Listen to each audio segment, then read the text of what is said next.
Good morning, everybody. 9 o'clock straight up here on a Monday morning. Thanks for watching Live Impact News on WCNC Plus. I'm Jane Monreal. Appreciate your time here on a Monday morning. Hope you had a good weekend. Certainly hot and muggy in the Charlotte metro as we take a look around town. This is uptown. The sun is shining, and so you could just feel that it is going to be a hot one today. Looks like it's already flirting with the 80s, Chris. Yep, almost there. Almost there. Almost there. My watch says 80, but I don't know what it's referring to. Yeah, and it's so sunny. Yeah, and the 90s will be here before you know it, and then we're having a high of 94. But yesterday was 97, so technically cooler, but it's actually more humid today, so it feels just as hot. So there's that. Let's start with a random weather stat. You know, I always love those. So through 13 days of July, so we'll just call it through this point, this is actually the 8th warmest July that we've had in Charlotte history. And Charlotte record keeping dates back to 1879. That's an average high right around 93 and an average low around 83. So the technical average right now, you guessed it if you are a math whiz, 83 so far this season, averaging our highs and lows. And what's really interesting is these low temperatures. That I was looking back, it's been over a month since we've had a below average low temperature. So those have really been thriving recently. Yesterday officially was also our 7th day in a row that we have hit that 90-degree point. But that's pretty typical because July, you expect it to be 90, 91. This is your best chance to have a streak. It really takes a lot more cloud cover, or you have some storms that linger that are going to take us away from our 90-degree opportunity. Not the case today. And our 90s so far in 2025, we hit it 27 times officially. Yesterday was the 27th. This date, or yesterday, geez, it's been a long morning. We've had 23 to this date last year. There you go, 23, and then 88's the most of all time. Let's not be a 1954, though. Our high temperature is 94 to 91, then we're back to the mid-90s through the weekend, and then we're ranging from the lower to the mid-90s. Oftentimes, for the best-case scenario, July, you range in the upper 80s to the lower 90s, kind of hover around that average, but we're either average or above. And some of those 95s, 96s, I wouldn't be surprised if they're 97, 98 again, just depending on what goes on a little bit later on in the week with the potential tropical system. I'll get to there. Our current temperatures right now, yep, we're officially there, 81 degrees. That's the newest update.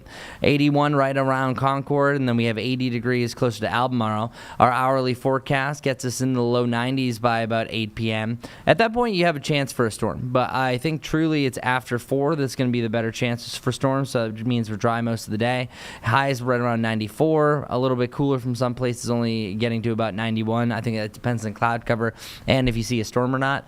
And then our forecast tomorrow, we have the lower 90s, so some of us actually will miss out on the 90-degree club. I'm sure a lot of you not complaining, but it's still going to feel quite warm. I think you could feel as much as still 98, factoring in that moisture. As far as our rain chances go, today and tomorrow, the most scattered. We might have to uptick Wednesday, but this is also very low confidence as far as what our models are showing. One of them is going too aggressive, and I think one's going a little bit under this, but I still think the timing is pretty spot on. We see this develop right around 2, the golden hour, up in the mountains. I think it could happen actually a little bit earlier than this, and then we see kind of a line of storms, clusters of storms work their way down towards the southeast. We got a little trough that could fire up some storms, mainly from Gaston County down to Chester County, so west of Charlotte, and then those really flourish through the evening. So some of us might not have rain until after the sun sets. That's actually a higher chance for rain this evening compared to the afternoon. Lingering rain as far out as 4 a.m., and then we'll have some fog to start off your Tuesday morning before we do it again. More scattered showers and storms, which look to be a little bit more concentrated to the northwest. But as I was telling you, some models differ, because check this one out. This one shows storms popping up around noon tomorrow. Then we have a cluster all over the place, definitely supporting that heavier rain to the northwest, and then it starts to dissipate by the evening. So I think you kind of have a blend of those two for tomorrow. You will see a few more storms than that. I think it's going to be a busier map tomorrow compared to what we have today for Charlotte. And then after that, everything kind of shifts a little bit further off towards the east before we kind of have a little break from the widespread thunderstorm activity.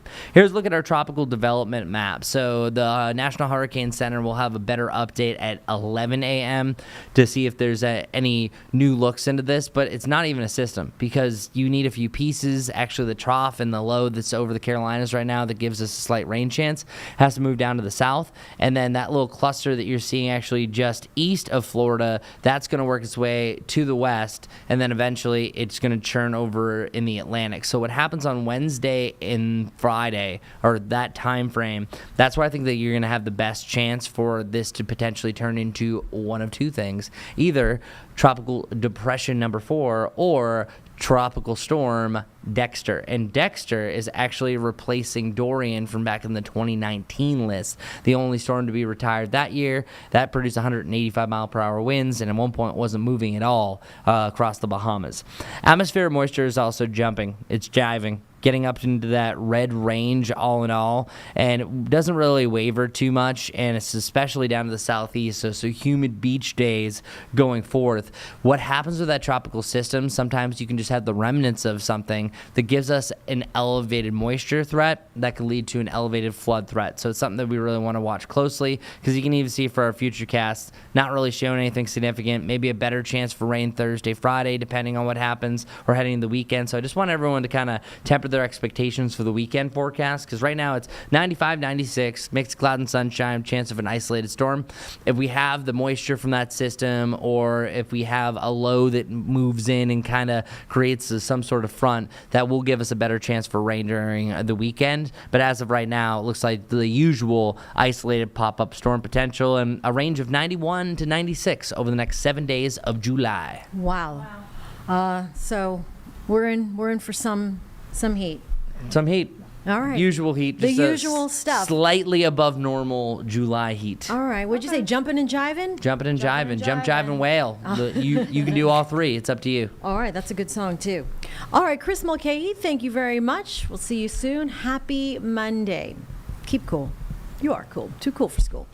All right, we are here in the Live Impact studio on WCNC Plus. Appreciate you watching here on a Monday morning.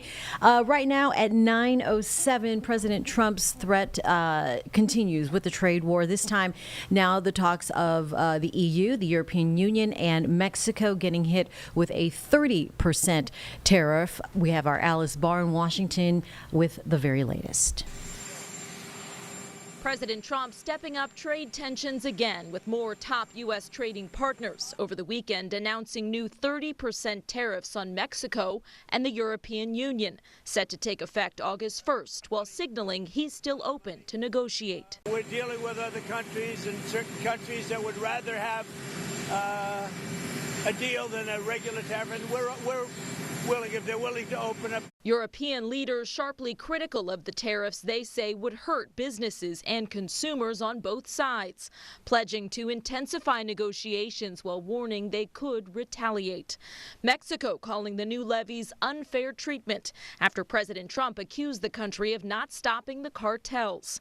Despite tariff uncertainty over the past several months, inflation has cooled, and the Trump administration is adamant prices won't go up. Well, these tariffs are real if the president doesn't get a deal that he thinks is good enough. But, conversations are ongoing, and we'll see where the dust settles. While some experts warn of a looming cumulative impact if all the threatened import taxes go through. Everything is going to cost more over time.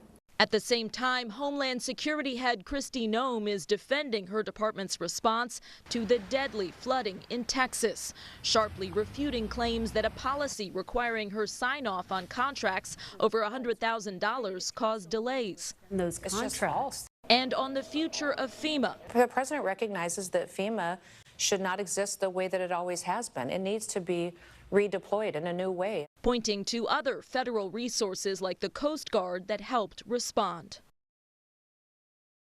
In Washington, Alice Barr, NBC News. And we are following some breaking news right now out of Massachusetts. This is an absolute tragedy where emergency officials are now giving a live press conference here from a fire at an assisted living facility where it looks like at least 9 people died. Let's go ahead and listen in here on Live Impact News on WCNC+. We know it well, and again, we work with the staff here and the management to try to make sure if they need help, we're here for them. Beyond those window ACs, were there any other obstacles that you ran into in getting people out of the building? I would just say the mobility issues associated with this type of facility is the biggest obstacle, right? I mean, you have a lot of people that can hardly get out of the building on a good day, right? So that's probably, and that type of a labor-intensive operation is taxing to the biggest departments in the state. And so, I mean, 35 firefighters might seem like a lot, but when you think it takes 6 or 7 firefighters to get an average person out of a building safely, that puts into perspective how difficult it is and how time-consuming it is and how physically exhausting it is to make those rescues. Chief, you might have already answered it, but were there any oxygen tanks inside there? There's several oxygen tanks, irrelevant to really the fire at this time. When you say numbers, what was that number that you said rescues out? You know, ballpark on that? I would say over 30. There's 69 residents, so halfway. And that's all. Obviously, so the firefighters who worked last night left shift this morning. We had peer support teams go to all the stations to check in with them to make sure that they knew they were supported for what happened here last night.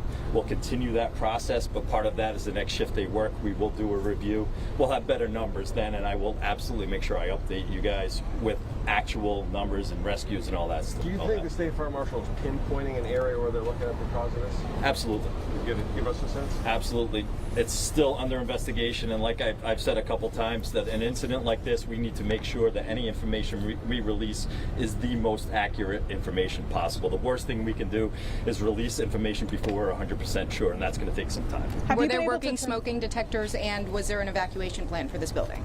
So, per DPH, there is an evacuation plan, and we do we inspect this building. So, without knowing, I would say that there is an evacuation plan, but I can't confirm that right now. And for those 30 people that were transported to the hospital, how are they doing right now? Do you have any inklings on any injuries or the types of injuries that they're dealing with? I do not. I'm sorry. So we still have 2 in critical condition. That's all I know. I don't know the status of the other victims. The last time it was 1 in critical. Do we have 2 in critical this morning? Okay, 1 in critical. Okay, I'm sorry. I misspoke. Okay, I just wanted to make sure. 1 in critical. And we have that could obviously increase the fatalities here. Do we have official right now? Is it 9 or 10? 9 is the official fatality count right now. And you're in contact with all the families at this time? Yeah. So through the city, through the state, we're making notifications and trying to help out the families as best we can. The calls have been overwhelming of support from throughout the community. I'm going to stay on the best part of a very, very, very tragic situation. This city stepped up big time. Our public safety crew stepped up big time, whether it was fire, police, and I just want to stress that this was not anybody's plan on a Sunday night at the middle of July to come out here and tackle this, and they did a spectacular job in short work. What are the next steps for this building? The next steps of the building is to board it up. The owner has said he's going to leave someone on site because we don't want anybody coming in, looking for medicine, looking to see if there's any valuables left in the building. Once it's boarded up, he said he'll keep someone here, which is what we want. And then I'm very insistent that he heads down to the Tomeo Center and talk to his residents and make plans going forward for what he's going to do with those people, because we want them in a place where they're safe and secure, and through no fault of their own, we'll do whatever we can to help. And for the people who were who survived this, who were rescued from this, they're at a shelter right now, and they're going to be there long term, or you know where they're going to be at? That's going to be between the owner and the shelter's run by a friend of ours, Tom Mello. He does it for us in the winter. Overflow shelter for homeless. He can hold 35, 40 people. So it was very, very good that we had that facility to get them down there right away. Showers, laundry. We have their medical staff going in and out already. The people I talked to that were down there were highly complimentary of how fast we got them a place to go last night, which is on 11 o'clock on a Sunday night for 30-something people, and the bus pulled up and got them down there, and they were very pleased. And now we're going to do our follow-up work and make sure we have something more permanent for them. Will this, the Tomeo Center, TIMAO. It's right at the bottom of Kennedy Park. will the city of Fall River financially support these people in any way? We'll do whatever we have to do to help these people to the best of our ability. Thank you so much, both of you. Thank you. I think one other thing I would like to add is that the building will be secured. There will be security here, and within an hour, all medications will be removed from this building. So I'd like to get that out there, that this building will be of no value to anybody within an hour or so. Yeah. All right? Thank you, guys. Thank you. All right, You've been watching live right now from the NBC station up in Providence, covering this terrible fire, deadly fire at an assisted living facility that happened last night. Get you caught up here with information that happened around 10 o'clock last night. 50 firefighters responding to this scene. 30 of them were off duty at the time. 9 people, as you heard from fire crews and the mayor. The official death toll right now is 9 at least, and the fire went to 5 alarms, drawing about, again, 50 firefighters. So an awful situation there as they are dealing with letting loved ones know, next of kin, and all of the things that go with fatal fire. And 70 people resided at this facility prior to the fire. So we will continue to keep tabs on this tragic situation up in Fall River, Massachusetts. That is the latest right now, as that town is dealing with such an awful tragedy this morning. Also this morning, I want to update you on a Morganton fire where 90 people, 90, are without a place to go this morning because of a fire at a rehabilitation center in Morganton. Fortunately, here in Morganton, in our own backyard, everyone was evacuated safely. No one was hurt, but officials are now working to relocate patients in other facilities to other temporary shelters. So a tough situation as far as fires go. As far as the investigation or the cause of the fire, that is unknown at this time. But again, we will update you as soon as we learn more. But we can tell you 90 people displaced this morning, having to relocate to other facilities and temporary shelters dealing with that fire at the Rehabilitation Center in Morganton. Another update on a fire, this time in South Charlotte. This happened last week. It was at an apartment complex. We brought this to you here on the stream on WCNC Plus, where 20 people, 20 residents were affected, and then 6 people were injured to varying degrees, a couple of them minors. This morning, unfortunately, we're learning one of those serious injuries resulted now confirmed fatality. It was an adult. That's all we know about that fire in South Charlotte. Okay, the flooding in Texas has been the ongoing situation, and it is continuing to deal with recovery efforts. This is a live city meeting, a called for meeting there in Kerrville, Texas, where they are addressing some of the recovery efforts and needs. Let's go ahead and listen in here on Live Impact News on WCNC+.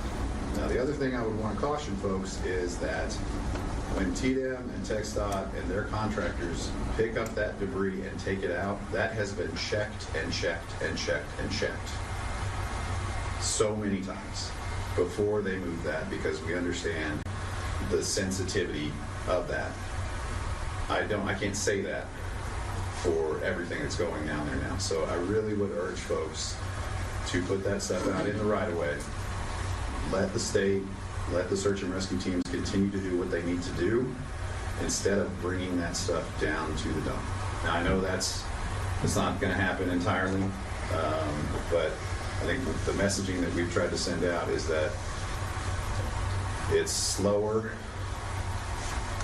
and a little more methodical. I don't know, methodical. It is slower, but it is at no cost to the volunteer or the homeowner themselves that is taking it down there. But if they want that stuff out of their home and off of their property and in the dump, there's a fee for that. And I've been trying to figure out a better answer for that. We've been talking to the public about it. We're still coming up with more questions than answers on that. So the simple message is that if you want that service to be free, place that in the right of way and wait for those contractors to come. They're going to be coming over and over and over again. They'll come to an area, they'll clear it. That's not the last time they're going to come.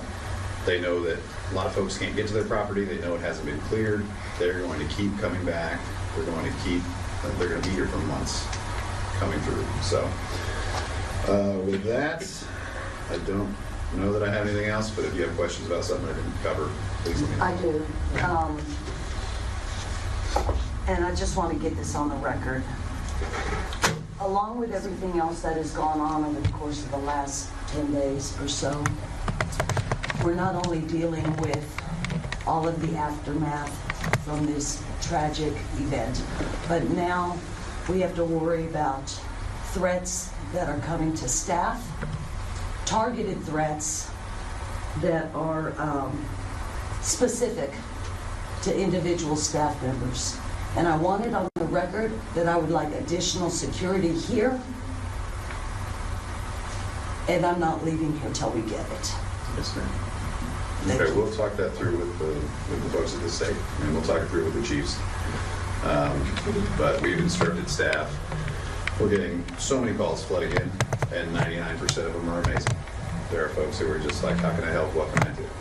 The second somebody starts to get abusive with staff, they start to use foul language and that stuff, I've said, hang up, be done. We are too busy.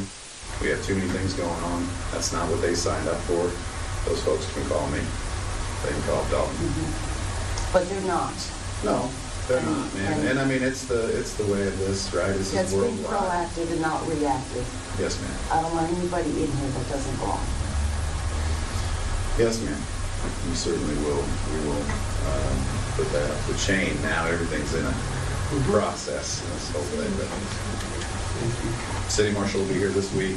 We had DPS at the last council meeting. We had DPS troopers. We had 3 officers, and then we had the officers that are here usually. So we'll make sure we continue to do that.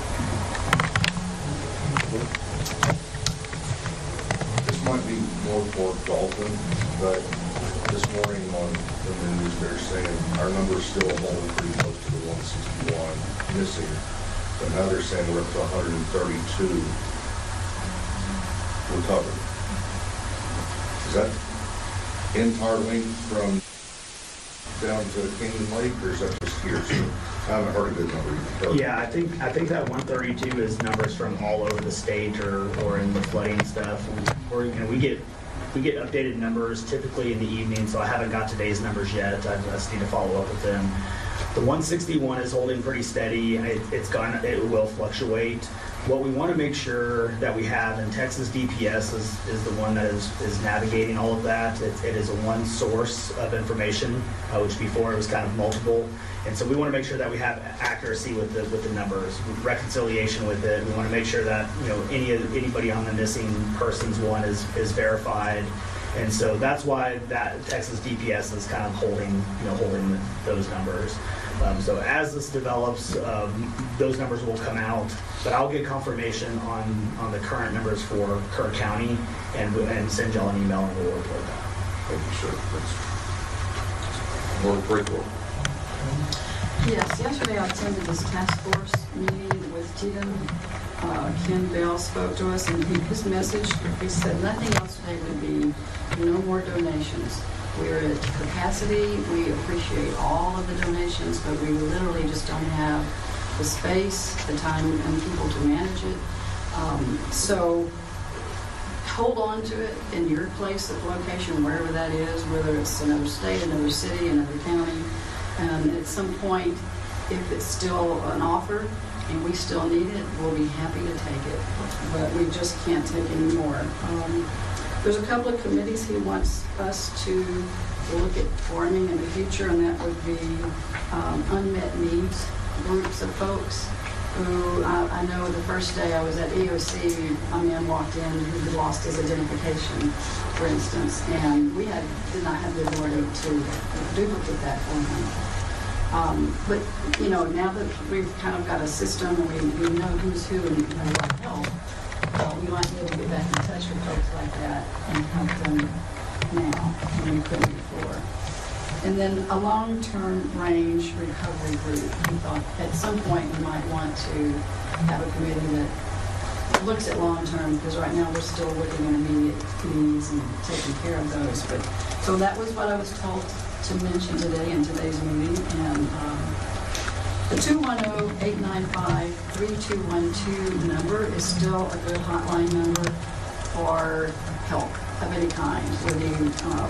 Billy Jeans called, for instance, and said, we need to get some canines over and just check our debris before we remove it, things like that. So that's a good number. Yeah, and on that note, Delane, I'm also getting inquiries about where people can bring personal stuff belonging to other people that need to be returned. Is there a centralized location where we can start dropping that kind of stuff off? Oh, that's a tough one, right? Yeah, so we are very early on, we started getting questions about that. And there are some nonprofit and some church groups that are trying to collect some of that. I know the sheriff is also taking a few things here and there. We didn't feel that we had the capacity to be able to take that on effectively, and so a lot of these nonprofit groups. So we're still trying to find out who all is collecting that information, and once we can get that, we will definitely push it out. But there are some groups that are collecting it. We just don't know who right now. So I don't think one's centralized, but there are some people that are out there. So Kelly just texted me. They can call 210-895-3212. Hang on. Say that again? No. 210-895-3212. Sorry, I gotta laugh every now and again, or else I'm not gonna make it. I do want to make one clarification to Ms. Stephen's remarks. We're talking about we have that capacity with in-kind donations of food and other materials and clothing. We are still accepting financial donations. Yes, sir, we are. So we will need every penny that generosity allows people to save. Go ahead. So this weekend, there was a keyboard warrior stating that the funds that were given to the North Country Foundation are being given out as loans. That is totally incorrect. That money is not being given out as loans. It's grants, it's gifts. They're vetting who they give that money out to, and it is it's donations that are given back out to the community. As they said on Friday, there's already been over $5 million dispersed. And we just need to, that's why I didn't get on social media until this weekend. And I saw that, and we just have to dispel those rumors that people are saying that. So it's not a loan, they're not getting interest on it, they don't have to pay it back. Other comments? Let me close with this comment. Sir, if you don't mind, I was going to answer Councilman Siegerman's question about the gentleman who lost his identification. So DSHS has set up a family assistance center, and they have, it's not public because it's for people who have lost, and so, so we're going to kind of guard that. But they are represented there is Postal Service, driver's license, passports, Department of Information, Department of Insurance resources. So a lot of folks, they're like a lot of folks. They're like, I have insurance, but I don't know what my policy number is. And some folks are like, I don't even know who my carrier is. And they have those resources to pull that stuff up for them. There's counseling resources there. There's a litany of resources for those folks. And so if they can look up Family Assistance Center. Real quick, the Family Assistance Center is obviously for victims or victims' families are injured. The Disaster Recovery Center is a mirrored version of the Family Assistance Center, open to the public for those exact things, and that's at First Baptist Church. That is the one that anybody who has any vital records that they've lost, anything damage related, flood related, that is where they're going to want to go, is the Disaster Recovery Center. At Trinity? First Baptist. First. On Washington. And if anybody has any questions, they can call the city, call the county, and we can get that information to them. If there are no other word from staff and none from council, I'd like to close with this comment. This flood was impossible to accurately and precisely predict. But what Week 5 could predict, absolutely, is that Week 5 knew that city staff would go above and beyond the call of duty to meet the needs of our citizens and visitors to our community. Thank you for everyone. Thank you for all you've done. And please, if there's some way to tell our staff, all of our staff, that we find we're grateful, please do so. Yes, sir. Any other items? If not, I'm going to adjourn this meeting.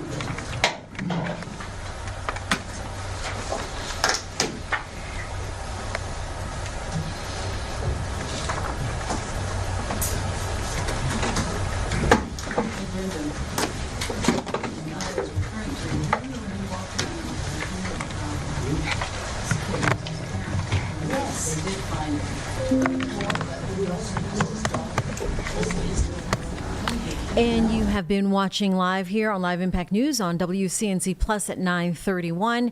A meeting there in Kerrville, Texas, talking about the recovery efforts and so much to do and handle as we are about 10 days since the deadly July 4th flooding in Hill Country. The president did make a visit with the First Lady to the Hill Country area last week. He was there on Friday assessing the damage, getting a firsthand look of all of the destruction. He met with officials, including the governor there, Greg Abbott, and held a roundtable in Texas there in Hill Country.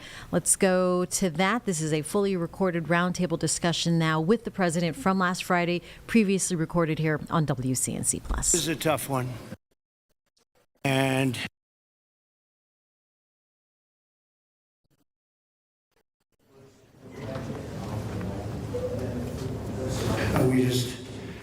we just were making a of the area. It's hard to believe the devastation. Trees that are 100 years old just ripped out of the ground. I've never seen anything like it. I've seen a lot of bad ones. I've gone to a lot of hurricanes, a lot of tornadoes. I've never seen anything like this. This is a bad one. We just visited with incredible families that, look, they've been devastated. They lost their child or two children, and Just hard to believe what, I've never seen anything like it. A little narrow river that becomes a monster, and that's what happened. But the First Lady and I are here in Texas to express the love and support and the anguish of our entire nation in the aftermath of this really horrific and deadly flood. Nobody has any idea how and why a thing like this could happen. It's, and by the way, I have to tell you, the people here, first responders, the sheriff's office, all of the police, law enforcement, they've done an unbelievable job. And in speaking to the parents, they said everybody has been so professional, from the governor to the senators, all the way down to the local people on the site that really are a little bit used to this. But they've been looking at this for years, but in much smaller doses, much, much smaller doses. 12 years ago, and then in 1932, they had a real bad one, but that bad one was half of what this was. But I was speaking to some of the great people in the town, and they said, no, every year we get a little bit, but it was like a little bit of a flood, right? You were telling me, and it was just a flood. We got used to it. We had people, and we took care of it. And this year it was like, what's going on, right?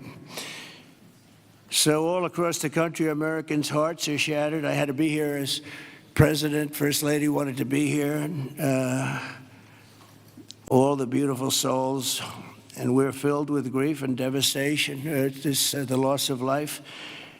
And unfortunately, they're still looking. They're still looking. There's a lot of missing children, possibly, mostly. We don't know. But they're still looking. And they'll find everybody, but it's not an easy thing. You would think it would be easy. It's very tough. I looked at what they're going through, what they have to do. But dozens and dozens of precious children taken from us with such, I looked at the pictures of almost all of them, and it's terrible. Following a torrential downpour, the worst that anyone's ever seen, Guadalupe River rose 26 feet in less than 45 minutes, and I've even heard it went well over 30 feet. There's one story that one person said it had to be 60 feet at one moment. This is like a giant, giant wave in the Pacific Ocean that the best surfers in the world would be afraid to surf. And it unleashed a catastrophic flooding as most residents were asleep in their beds. A very dark evening. The waters claimed at least 135, 140 lives. They're getting that count, but the count that they don't have is how many are still missing. But a lot of lives, a lot of young angels. At the Girls Christian Summer Camp, known as Camp Mystic, a legendary camp, a camp that people would want to go to from all over the country. People, parents, they come and they would stay with their children. They'd stay in other cabins just to be with their children, but a legendary place. They were there because they loved God, and as we grieve this unthinkable tragedy, we take comfort in the knowledge that God has welcomed those little, beautiful girls into his comforting arms in heaven. And we believe that, have to believe that, and we do. And we lost some wonderful people beyond the little girls. We lost some very brave men and women that tried to save the girls. As our nation, we mourn for every single life that was swept away in the flood, and we pray for the families that are left behind. It's amazing the incredible spirit from those families. I don't know. I don't even know how they. Melania and I spent a lot of time with them. That's why we're a little late. I think this was a good reason to be late, frankly. And we just gave our warmest condolences. But you say to yourself, you know, how do you give condolences? How do you do that to a young person that 3 days ago was here, 4 days ago was here and vibrant, and now is no longer here? The search for the missing continues. The people that are doing it are unbelievable people, that you couldn't get better people than this anywhere, Christy, right? Anywhere in the world, you couldn't get better people. And they're doing the job like I don't think anybody else could, frankly. And I want to thank them. I want to thank all of these great first responders who raced into very grave danger. We have some people that were incredible. The single Coast Guard rescue crew saved an incredible 169 children at Camp Mystic, 169. And the camp staff was also incredibly courageous. Are those Coast Guard people around here someplace?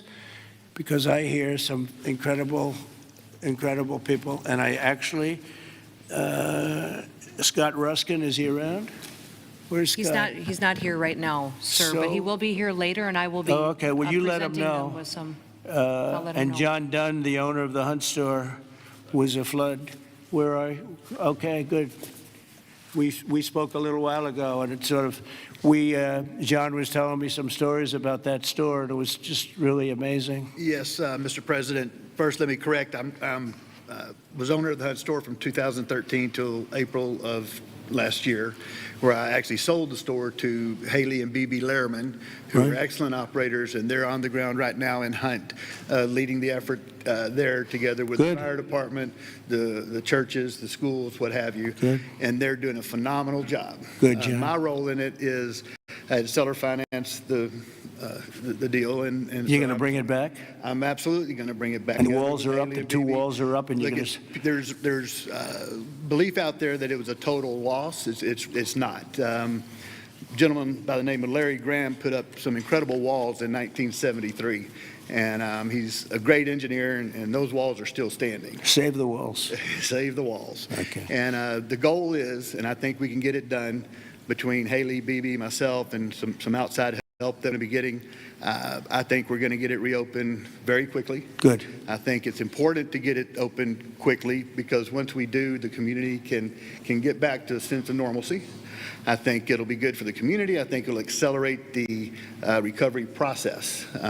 There's a lot that has to be done, but I'm impressed and very pleased with the resources that I think are going to become available through the conversations with Chip Roy, Governor Abbott's office, and others that we quickly. With it. Okay, I'm sure you will. The search for the missing is continuing, as you know, and today I especially want to thank all of these incredible people from the Coast Guard, and you'll give my regards in particular to some of the people we mentioned. Every American should be inspired by what's taken place during this short period of time, and I want to thank Governor Abbott. He's an amazing guy. We come very, very close politically and personally. And we've had a tremendous relationship with Texas. I guess Texas brought us together. We were together fine, but now we're together a lot more. And I want to thank Cecilia, your great wife, who's been our friend for a long time. The job you do is really incredible in so many different ways, including with the border and every different way.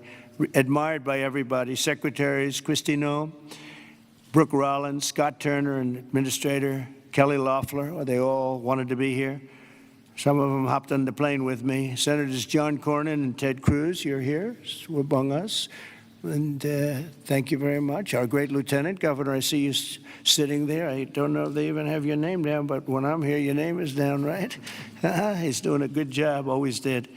Always did. Also, numerous members of Congress, including Chip Roy, from the district. This is Chip's district. I had a lot of time last week we spent with Chip Roy getting that great big beautiful bill passed, and who would have thought and he's not easy, but he's good. Where is he? Where's Chip? Who would have thought this was going to happen? And he called because we had a big ceremony set up, and he said, you know, we have a little bit of a flood here, and I think it's going to be a little bit, I better stay here. I better not come back and go to it. And he wanted to be there. He was a part of it, a big part of it. And then he called again, and he said, this is bad.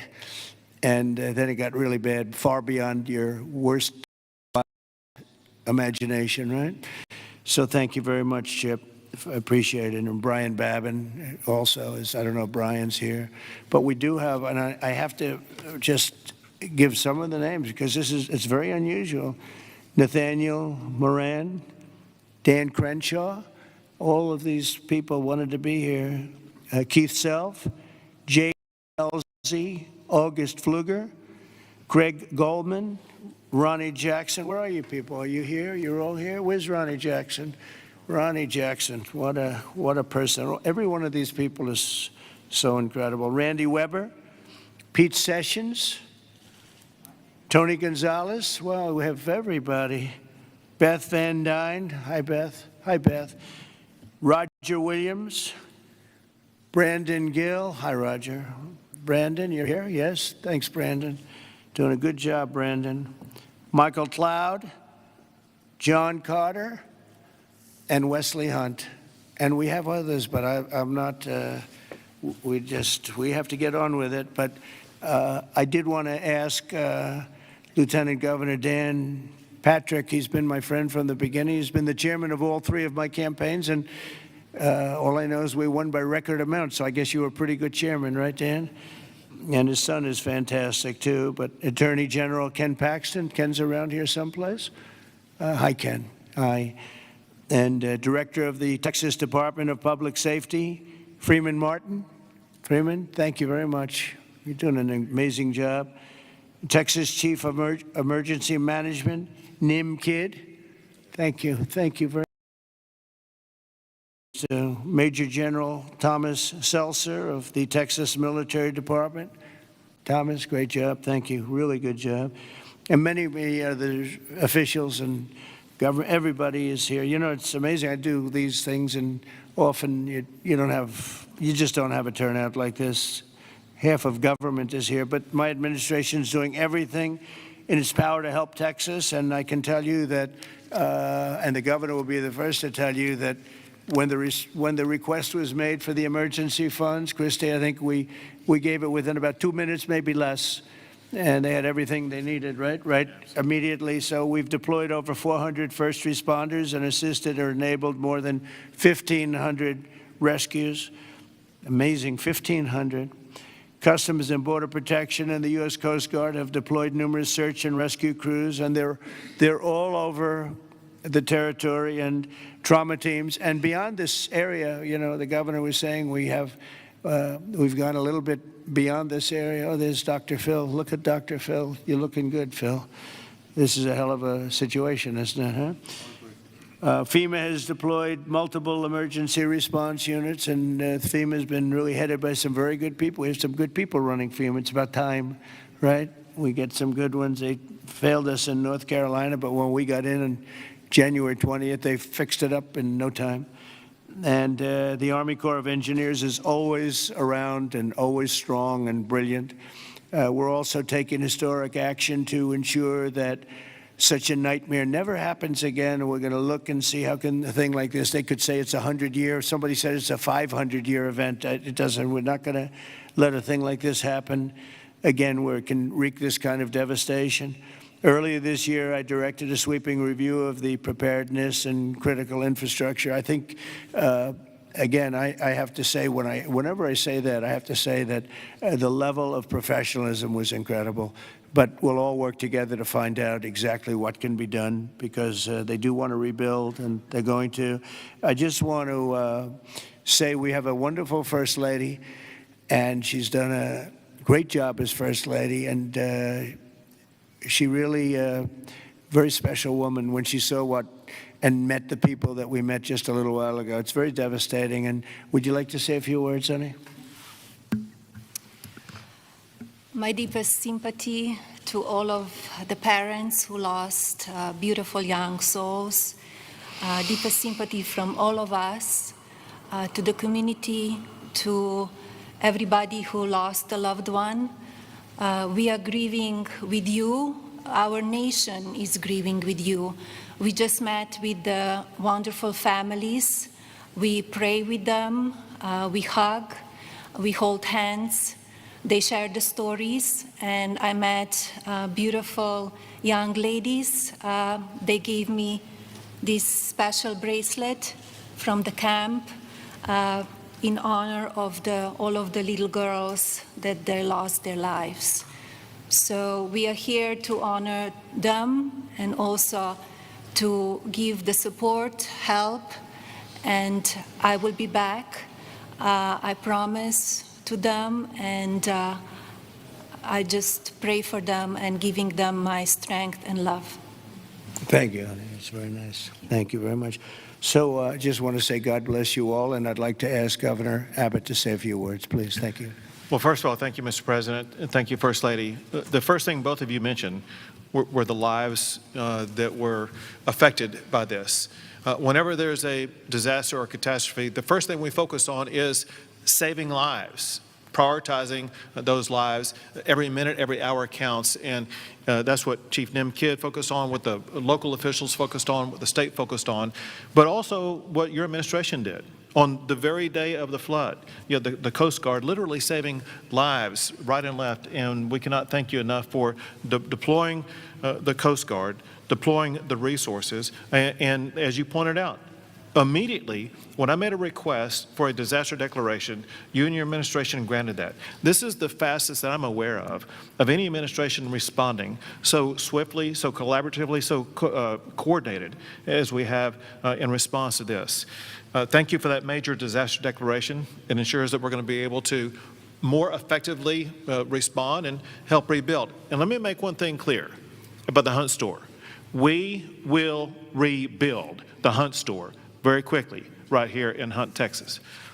Thank you, Governor. Also, I too want to thank all the first responders, and we have many of our legislators over here. I want to thank them for stepping up and being here constantly, as well as state officials who join with us. And as we've said before, we remain committed. We're here for the long run. We will maintain our operations to search and find everybody that we can, as well as ensure that we're going to rebuild this community from Hunt to Camp Mystic to Kerrville down below. We are committed for the long run, not just to rebuild, but to rebuild in a better way. Received a lot of President himself about ways that we can do a better job in the rebuilding process, and we will put all of that to work. We have a special session beginning in 10 days. We're going to start working legislatively to make sure that we address every challenge that the people of this entire region, including the Central Texas region, make sure we help rebuild the families and communities of all of them. But we would not have been able to do it the way that we have had it not been for you, your commitment to Texas. I know you love Texas. Texas loves you. We appreciate you showing up, and because of your swift and effective response, we're better positioned to deliver on all those commitments than ever before. Thank you, Governor. Thank you very much. Appreciate it.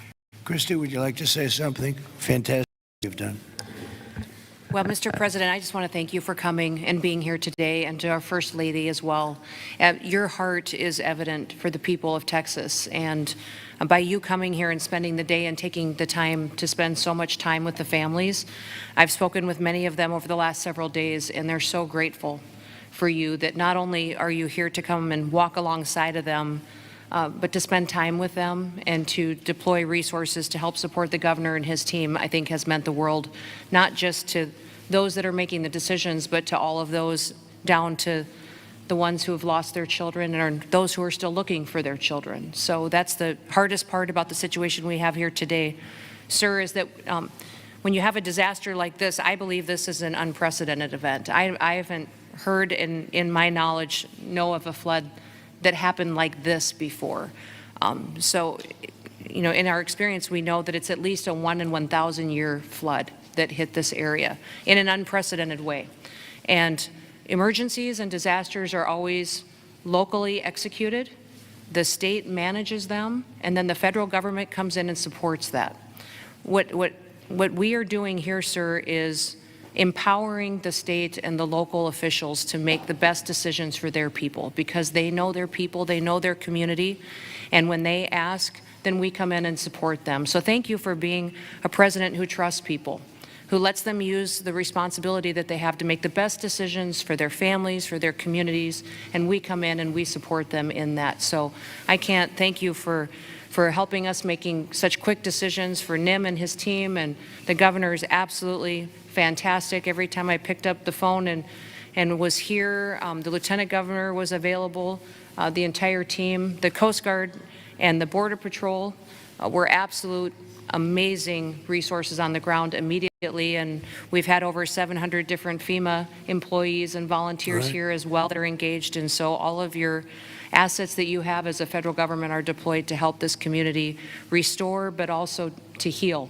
I would just ask everybody in the room to remember to love on each other too, and to tell stories and memories, and that's how the greatest fear when you lose someone in your life is that people will forget them. So tell the stories that you knew, and write them down and remember them, because nobody wants their loved one that they don't have anymore to ever be forgotten. Thanks, Christy. Appreciate it. Nim, would you say a few words, please? You've done a fantastic job working with Christy and everybody else. Thank you. Go ahead. Thank you both for being here. Our hearts are broken, but they fuel the engine that drives this response for this community. These local first responders are the best in the nation. They put their lives on the line. Our volunteer firefighters that were out there putting their lives on the line, knowing that their homes were at risk. You have the best in the nation right here at local. Rabbit declared 21 Texas counties for this weather event under a state of disaster declaration. Your immediate declaration for individual assistance and public assistance will help us rebuild and recover. We've had over 2,200 state agency response personnel assisting our local government partners. But Mr. President, here's a staggering number. Over 12,300 volunteers have shown up here out of love to support this community. Just imagine, working 10 hours a day, 7 days into this event right now, that's over 861,000 hours of volunteer support right here. 19 other states have sent resources to us. Secretary Noem, thank you for the coordination and the effort on that. Your team has been phenomenal. We will continue the search nonstop. We will continue debris removal, and we will help this community rebuild. We're ready, sir. Thank you for a really great job you've done, and the coordination's been incredible with us and everybody else. Thank you very much. Yes. Dr. Phil, I see you sitting there, and this might be a time for you to give us some of your words of wisdom, if you would. Thank you. Well, thank you. I've talked to families and survivors, parents and grandparents, and the truth is, we know psychologically that the number one stressor that we can experience in life is the loss of a child. And the worst situation that we can experience that is when it's sudden and when it's violent. That's the worst thing that can happen stress-wise in life. And you know, it's people say, well, you know, you get over it in time. You will. The truth is, you never get over it. You get through it. And one of the things Secretary Noem was just talking about, no truer words could be said, that it's cathartic to talk about this. And there's a collective consciousness in these communities down here. This is my country here. Texas is home for me. And there's a collective consciousness here. And everybody in these communities suffered this loss at some level. And so everybody shares that. And so everybody shares the healing. And that will come through here. Everybody will rally together. And this is about faith, and it's about family, and it's about it's truly about community. And it says Texas Strong on the front of on the desk that you're sitting at, and that's true, because people will come together. And we need to realize that it's a voice. And if you see someone in the store, everybody wonders, you know, do I say something to them? I know they lost a child or a grandchild. Do I bring it up, or because they look like they're doing okay? The answer to that question is an unambiguous yes. You don't ever let them think you've moved on from it. It's okay to go and say, hey, look, I know about the loss. I share that with you, and I love you. And we won't forget this, because these bright lights will go away. Another headline will come along, and people move on. Let them know we don't forget. We don't forget the loss. It will never go away, and we remember it. And these first responders down here, men and women that were diving into those waters, I've talked to a woman whose husband was standing on the bank of the river yelling to a father, "Throw me your baby, throw me your baby, let me help you." There's a depth of root and caring here like you just can't believe until you see it. And everybody here knows that. And it's so inspiring for you and the First Lady to come here and share this and see the fiber of these communities. That's why they rally around you and everything that you stand for here, from the border to the disasters. And it's not just a photo op for you to be here. People see your heart and believe in what you stand for. And God bless you for coming here and doing this. It means a lot. God bless you. Thank you. That was really beautiful. I'm glad I asked him to say a few words, Dan. Do you want to say a couple of words, Dan? Please, Lieutenant Governor. We spoke the morning immediately. You and I talked the very next morning, and he was right there. First of all, Mr. President, First Lady, a long time ago, I asked a pastor when I was going to see a hospital, a person in the hospital who didn't have long to live, and I said, "What do I say?" And they said, "Don't worry about what you say, just be there." So you and Madam First Lady, the two of you being here, sends a message. It paints a picture that words can't express, and it gives them hope. And the people of this community have become a family. I didn't know the mayor last week. I wish I didn't know him today under these circumstances. But we've become a family around this room, and it starts with you at the top, down to the governor, down to the statewides, down to the secretary. I mean, Kristi Noem coming in, she called Saturday morning and said, "The president wants me to be there today." And she came. And so that message is so important. Two things will get us through: our faith, so the people along this river are not standing on the rock of the bank of the river. They're standing on the rock of their faith. And that will get them through the struggles that you talk about. But you and the federal government will help us get through everything, all the debris that has to be taken, all the rebuilding. And I know we can count on you. So from the bottom of my heart, on behalf of all of these families, thank you for being here.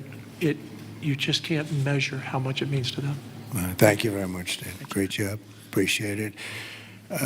Do you want to take a couple of questions, Governor? Would you want to do that? Do you want to? Sure. Is the press going to be respectful of this event, this horrible event, this horrible tragedy? Please, yes. Go ahead, please. Marissa Haas here with CBS News Texas. Several families we've heard from are obviously upset because they say that those warnings, those alerts didn't go out in time, and they also say that people could have been saved. What do you say to those families? Well, I think everyone did an incredible job under the circumstances. This was, I guess Kristi said, a 1 in 500, 1 in 1,000 years. And I just have admiration for the job that everybody did. There was just admiration. Only a bad person would ask a question like that, to be honest with you. I don't know who you are, but only a very evil person would ask a question like that. I think this has been heroism. This has been incredible, really, the job you've all done. It's easy to sit back and say, oh, what could have happened here or there, you know. Maybe we could have done something differently. This was a thing that has never happened before, and nobody's ever seen anything. I've never seen anything like this. I've gone to some real bad ones. I've never seen anything like this. So I admire you, and I consider you heroes and heroine. And I think you've done an amazing job. Brian, go ahead, please. Thank you, Mr. President. If I could ask you, who was the first person to contact you to notify you that this tragedy was unfolding? Probably Kristi, but I was notified by a lot, and Chip called also. Chip was here for, he thought it was going to be a little flood. He was going to miss the signing for the big, beautiful bill. And he called to apologize. He said he's going to be delayed because of a little flood, and the little flood turned out to be the biggest flood anyone's ever seen. So Chip but Kristi called right away. She was there. I looked the next morning. She was right there on the ball. So I just want to say, as a native Texan, I've received hundreds of messages. I told you that the other day, but I want to tell our representatives that are here in the crowd today, thank you for your response. This is Texas Strong. President Trump, this is America First policy in terms to responding to a tragedy like this. Thank you on behalf of Texas as well. Thank you very much. Well, that's a nice reporter. That's a nice question. That's a nice, but I like his statement even better. Thank you very much, Brian. That's very nice. Yeah, please, go ahead. Great to see you, President Trump. Thank you. Thank you, First Lady Melania, for being here. I'm born and raised in Texas, and there's not a person in our state who hasn't been impacted by this tragedy. But what's been so disheartening recently are these ghouls on the left, like Jasmine Crockett and the left-wing media, who want to point fingers and play partisan games and fundraise off of this crisis. And what I love about Texas is we come together in a crisis across party lines, ideological lines. So what is your message, and maybe Governor Abbott as well, to these folks on the left who are using this to gain partisan points in viral videos? Well, I'll start off by just saying, you know, they've lost their confidence. They've had a tremendous run of bad talent. I don't say bad luck, I say bad talent. And all they want to do is criticize. And I hope we can someday be bipartisan, but all they like to do is criticize. And this way, they're getting just absolutely clobbered because everyone sees what an incredible job the governor did. Everybody in this room, everybody at this table in particular, but everybody in this room did an incredible job. And the public knows it. You know, the public's wise to it. They have automatic, they have their soundbite. They send out a soundbite, and it's supposed to be, you know, you're supposed to say that. And if you don't say that, they throw you out of the party.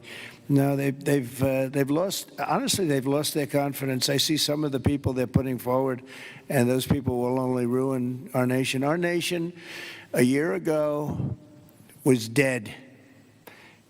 And it was going down, but it was dead. And now we have the most successful nation anywhere in the world. You take a look. I was with the King of Saudi Arabia. I was with the leaders of the world recently at NATO. Every one of them said the same thing. They said, you know, it's the most amazing thing I've ever seen. Your nation was dead 1 year ago, and now you have the hottest nation. It's the hottest nation, hottest in quotes. It's the hottest nation anywhere in the world. Every leader is saying that we're the hottest nation in the world. We've all gotten together. We've done a great job. This state has been unbelievable. I work so well with the governor and with your senators and with everybody in this state. We get it done. We've had some pretty big problems here with the floods and all the different things that we've worked out, and we respond very quickly, and they respond very quickly, and they respond very quickly. Many of the spend their money wisely. You know, we give them a lot of money, but they spend it wisely. I can't say that's true always. Sometimes we give money and they don't spend it so wisely. They spend it very, very foolishly. So, Governor, do you want to say a few words? Sure. You know, one thing that you pointed out that we all know about Texans is part of our bloodstream, and that is we're Texas tough.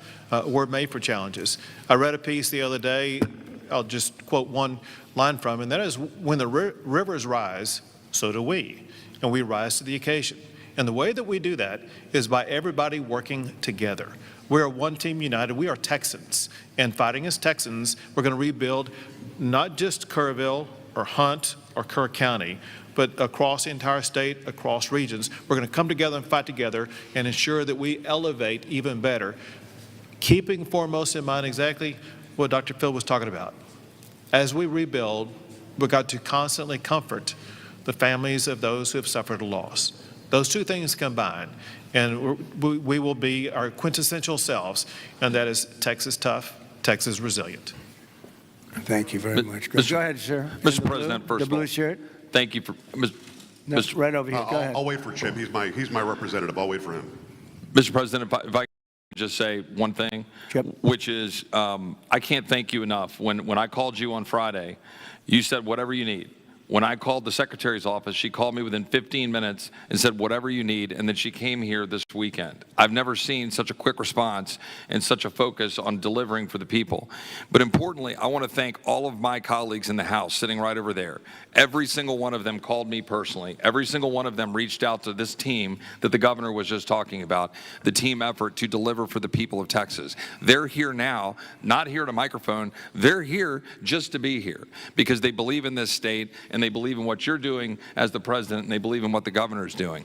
And importantly, this morning, I was at a press conference for the Community Foundation of the Hill Country, which has raised over $30 million from the great people of this state and from around the country. And they sent checks out today of $5 million to people in this community to help them with cash for people, for small businesses, first responders, and all the people that need help to reunite.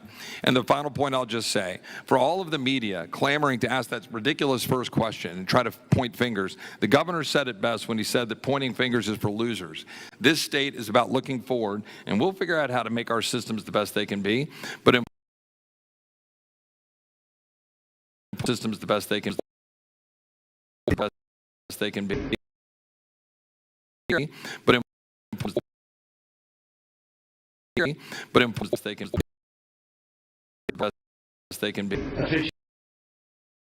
Importantly, when you see 26 feet of water rising a foot per minute, don't go around pointing fingers. The people in this community rallied around to help people, and that's the enduring image. Those little girls from Camp Mystic who were singing hymns as they watched the damage as they left that camp coming out of there. And that's who the people of Texas are. And I thank you, Mr. President. Thank you very much. And, 2 words, unity and competence. If you were to ask me 2 words that I've seen here, one is unity. The unity has been unbelievable. And then the competence of the Coast Guard and some of the people within the Coast Guard that saved a lot of lives. They went out and they saved a lot of lives. But there were others other than the Coast Guard. But I would say competence and unity, the way everyone has just pulled together. It's rare that you see this. Mr. President? Again, I've been to so many, and I've seen bickering and fighting, and just it doesn't work the same way. This has been amazing. This is the biggest, because I've never seen one like this. Neither has anybody else, by the way. Yes, please. Hey, it's Yes. Joe Pags, Mr. President. It's been a while since we've seen each other. Obviously, the staffing was where it needed to be. In fact, it was heavier than it should have been because of the holiday weekend. Whatever they're saying in the left news isn't the truth. You're a developer, though. At 1 o'clock in the morning, the technology only goes as far as it goes. Kids don't have their phones. Phones are dead. People by the riverside don't have electricity. They're not going to get a phone alert that way. As a developer, going forward, knowing that everything was done lightning fast by Secretary Noem, by you, by the governor, and everybody else, you did everything right.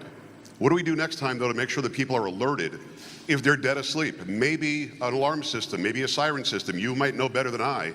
But what do we do going forward? Because we've got to make sure that people get the alert when it's time to get the alert. Thank you. Yeah, you'll probably have to do that. You'll probably come up with something very unique, because there is no system right now. There's been a thing like this has never happened that anybody knows, certainly not to this extent. But I know the governor and everybody is working on it. They're meeting, and they'll figure something out. Go ahead, Governor. Yeah, so we begin a session in 10 days. We will address every single question that you just asked. You mentioned some of the ideas. There are many more. And we want to hear, most importantly, we have to devise a response that's right for this community. And this community has to weigh in, and they need time to be able to convey that to us. But we're going to work on alerts. We're going to work on every single solution to make sure things like this don't happen again, not just in this community, but in other river basins across the state also. So we will work to get it right, and we've jotted down, Joe, every idea that you just mentioned. Ted Cruz, go ahead, please, Ted. Well, Mr. President, I want to say thank you for being here. First Lady, thank you for being here. Where we are right now, the Hill Country, is a very special part of the state. It is universally considered the most beautiful part of the state. You've got rolling hills. You've got these incredible, peaceful, wonderful rivers. The Guadalupe River, just about all of us have been swimming in that river, floating in that river. And one of the things that's really special about Kerr County is there are 40 summer camps here. This is a place where all across Texas our kids go. The governor's daughter came every year to camp here. Both of you know our girls really well. Mm-hmm. Heidi, the week before this flood, was here in Hunt picking up our daughter Catherine from camp. And Camp Mystic, that faced such devastating loss, is an institution in this state. It's 100 years old. Was founded in 1926, and I'll tell you, in Texas, it's not just here that the hurt is felt. It's every part of the state: Houston, Dallas, San Antonio, Austin, West Texas, East Texas. Texans have gone, and what's amazing is you see at the closing ceremonies of these camps, you see multiple generations. You'll see grandmothers and moms and little girls who have all gone to the same camp. And the pain that the state is feeling. And on Monday, I went and walked through Camp Mystic. In the center of the camp is a cabin called the Bubble Inn, where the littlest girls were staying. And in front of the Bubble Inn are right now 17 small white crosses in the ground. And each cross has the name of another little girl who lost her life. And the final cross has the name of Dick Eastland, the camp director who gave his life trying to save his girls. And the water rose in that camp and in that cabin 8 feet high. You can see the water line 8 feet high. It blew the windows out of the cabin and it swept those girls out. I will tell you, I've never seen anything more horrible in my life. And I just sat there crying. I saw mom and dad come up to one of those crosses, drop to their knees and kiss that cross. And the mom was weeping. I also want to tell you, and you said this, you talked about unity. The way this community, the way the state is coming together is incredible. There are stories of heroism. I met a mom and dad who had a 14-year-old boy at Camp La Junta, a boys' camp. Their 14-year-old son was awakened at 3 in the morning. The water was rising. The counselor said, "Let's go save the little boys." And they went down to the 7, 8, 9-year-old boys and pulled them out of their camps through the crashing water. And this mom and dad were crying. Now their son survived. And I said, look, your son will always have this trauma. You will always have this trauma. But at the same time, your son will always know when he was 14 years old that there are little boys and one day there are men who are alive because he had the courage as a 14-year-old to risk his life to save them. And so we are grateful you're here. And I will say something Chip referenced is very true. There's a video of a school bus full of campers from Mystic after this crisis, riding past the devastation, and they are singing Christian hymns. And I promise you there's not a person here who can watch that video and not weep. Tears of sorrow, but also tears of joy. So we are grateful for the response, Governor, the first responders, everyone who's come together, and to all the moms and dads, just know we love you. The agony, my street at home, every house has a green ribbon around it for the girls at Mystic. And that's true in a lot of streets all throughout Texas. And we will come through this one way or the other. I'll tell you, the Hunt store right now, the sign says Hunt store, except today it doesn't. It says Hunt Strong. They redid the sign. That's the spirit of who we are. Thank you, Ted, very Mr. much. President? Well, yes, please. I wanted to respond just to something that Joe Pag said and the governor. The speaker and I announced yesterday that we will begin our hearings in 2 weeks, but in 3 weeks, we're going to have a hearing in this room so that the residents and the people in this area don't have to come to Austin. We're going to come to them, and we'll stay here as long as it takes to hear their stories and their needs and their wants. So we're going to be here in 3 weeks in this room. Good, Dan. Very good. Well, I just want to thank everybody for coming together, and the word unity again, but I just want to thank you very much, and we'll be helping you from Washington, D.C., like no other president would do. Nobody else would do it. Nobody else would be even get back to you. You know, you're fully funded, as you know. And Christy, I would say they were fully funded within minutes of hearing about this. And, you know, the state of Texas, number one, they do it right, and they've done it right for a long time. And it's, you know, a very special place to me, I will tell you that. Politically, I don't want to say politics, but politically it's been a very special place to me. Our great Secretary of Agriculture, who you've done such a great job, Brooke Rollins, you come from Texas, and I just want to thank you. She even got the cost of eggs right down, you know. They hit me with that one, and she got them down so quickly nobody knew what. By Easter, everybody was having eggs at a lower price than they ever thought possible. But you've done a fantastic job. But it's just been it's been a very special state to me, and it's my honor. And we will continue to work together, and it's a bad situation. And you can never say, oh, it's going to be bigger, better, stronger. You know, it's just so many lives have been lost. You can't say that. But we're going to make it. We're going to make it back. We're going to make it back, and we're going to make it good again. And everybody wants to do it.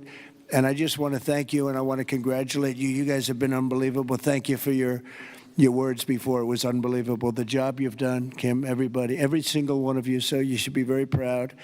And we're very proud of you. Thank you all very much for doing such a good job. Thank you very much.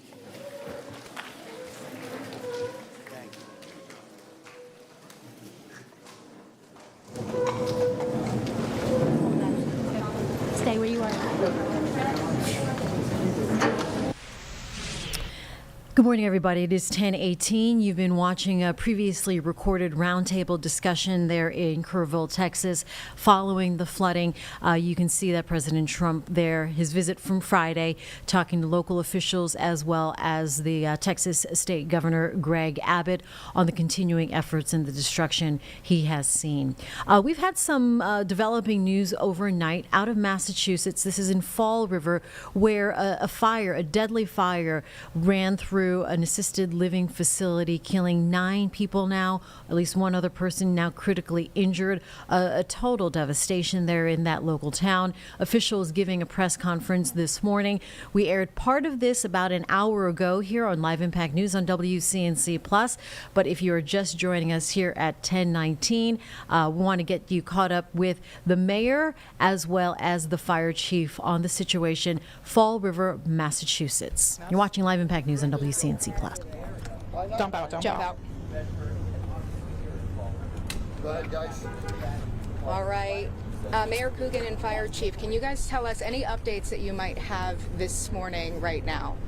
The updates I would have would relate to the building and the tenants. What we have is the owner's here.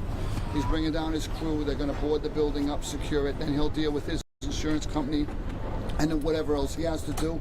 Our concern is the tenants that are in the Tomeo Center.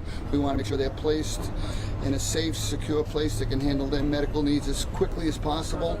And we're also working on that, coordinating with his nursing staff. Have you been able to determine how many people were here on the independent living side versus the assisted living side of things? I don't have those numbers, sorry. Can you talk about the ages of those who passed? The ages of the residents? That died. Oh, I don't know the ages. No, and I'm we're sorry. still, like I said earlier, the notification process is still happening for that, so we're not able to release any of that. No. Is the owner being cooperative at this time? Very cooperative. He knows he's responsible to take care of his residents, which is our main, as I said, our main concern. Granted, boarding up the building, we can handle that if he needed help with that. But at the same time, we want to make sure those people are taken care of. They had a good night last night at the Tomeo Center. I was down there this morning about 6:30. People were volunteering, bringing in food, muffins, McDonald's.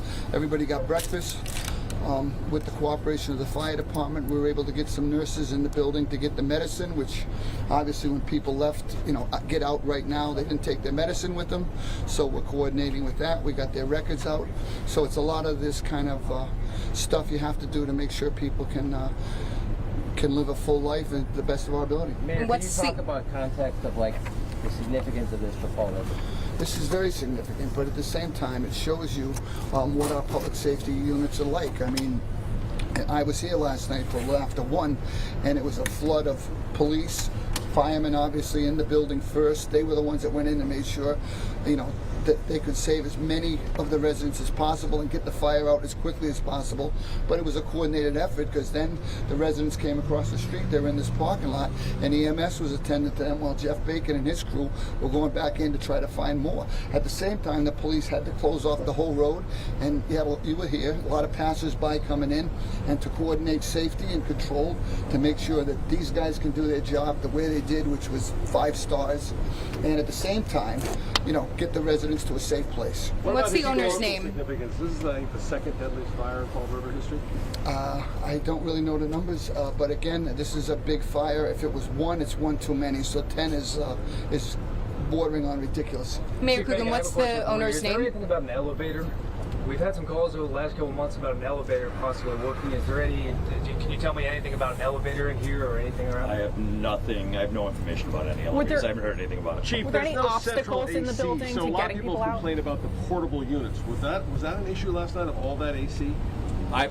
I would say the issue with the ACs is that the windows that would have affected the best rescues have the ACs in them. So the rescues had to be done through the smaller windows, which are typically bathroom windows. So that's the only thing that I can say of any relevance right now as far as that. But I think it's important to note that I would venture to guess, without knowing the exact number, that there were more rescues out of this building last night than there have been in the 23 years that I've been a firefighter combined. What number would that be? I would say over half the residents had to be rescued either out the windows or down the hallways down the stairs by fire and police. What is the owner's name? Dennis. Don't know it, don't have it in front of me, but I do. I have met with him a few times before. He has other property in Fall River. He's down here right now making plans to take his responsibilities seriously for the building and especially for the tenants. Do you know how long he's owned this building? I do not. What has he said about the fire? Was it staffed properly inside overnight, and was there an evacuation plan? Way too early for that. I'm sorry. Mayor, can you talk, I mean, was this place on your radar in terms of inspections, in terms of conditions? All of our nursing homes are on our radar for inspections, and I know that the fire department and EMS is out here. They do have tenants that have frequent health issues, so we know this building well. And again, we work with the staff here and the management to try to make sure if they need help, we're here for them. Beyond those window ACs, were there any other obstacles that you ran into in getting people out of the building? I would just say the mobility issues associated with this type of facility is the biggest obstacle, right? I mean, you have a lot of people that can hardly get out of the building on a good day, right? So that's probably, and that type of a labor-intensive operation is taxing to the biggest departments in the state.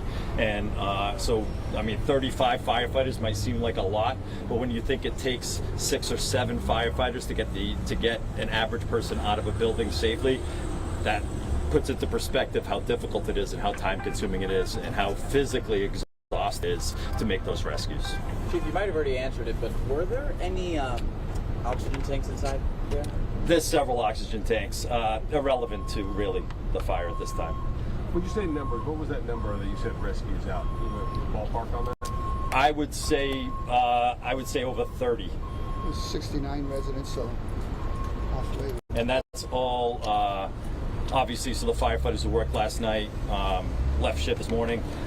We had peer support teams go to all the stations to check in with them to make sure that they knew they were supported for what happened here last night. We'll continue that process, but part of that is the next shift they work. We will do a review. We'll have better numbers then, and I will absolutely make sure I update you guys with actual numbers and rescues and all that stuff. Do you think the state fire marshal is pinpointing an area where they're looking at the cause of this? Absolutely. Give us a sense? Absolutely. It's still under investigation, and like I've said a couple times, that an incident like this, we need to make sure that any information we release is the most accurate information possible. The worst thing we can do is release information before we're 100% sure, and that's going to take some time. Were there working smoking detectors, and was there an evacuation plan for this building?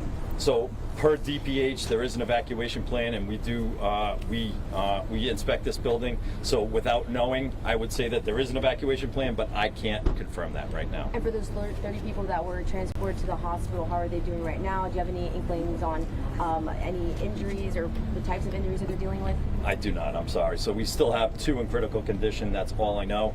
I don't know the status of the other victims. The last time it was 1 in critical. Do we have 2 in critical this morning? Okay, 1 in critical. Okay, I'm sorry. I misspoke. Okay, I just wanted to make sure. 1 in critical. And we have that could obviously increase the fatalities here. We have official right now. Is it 9 or 10? 9 is the official fatality count right now. And you're in contact with all the families at this time? Yeah. So through the city, through the state, we're making notifications and trying to help out the families as best we can. The calls have been overwhelming of support from throughout the community. I'm going to stay on the best part of a very, very, very tragic situation. This city stepped up big time. Our public safety stepped up big time, whether it was fire, police, and I just want to stress that this was not anybody's plan on a Sunday night at the middle of July to come out here and tackle this, and they did a spectacular job in short work. What are the next steps for this building? The next steps for the building is to board it up. The owner has said he's going to leave someone on site because we don't want anybody coming in, looking for medicine, looking to see if there's any valuables left in the building. Once it's boarded up, he said he'll keep someone here, which is what we want. And then I'm I'm very insistent that he heads down to the Tomeo Center and talk to his residents and make plans going forward for what he's going to do with those people, because we want them in a place where they're safe and secure, and through no fault of their own, we'll do whatever we can to help. And for the people who were who survived this, who were rescued from this, they're at a shelter right now, and they're going to be there long term, or you know where they're going to be at?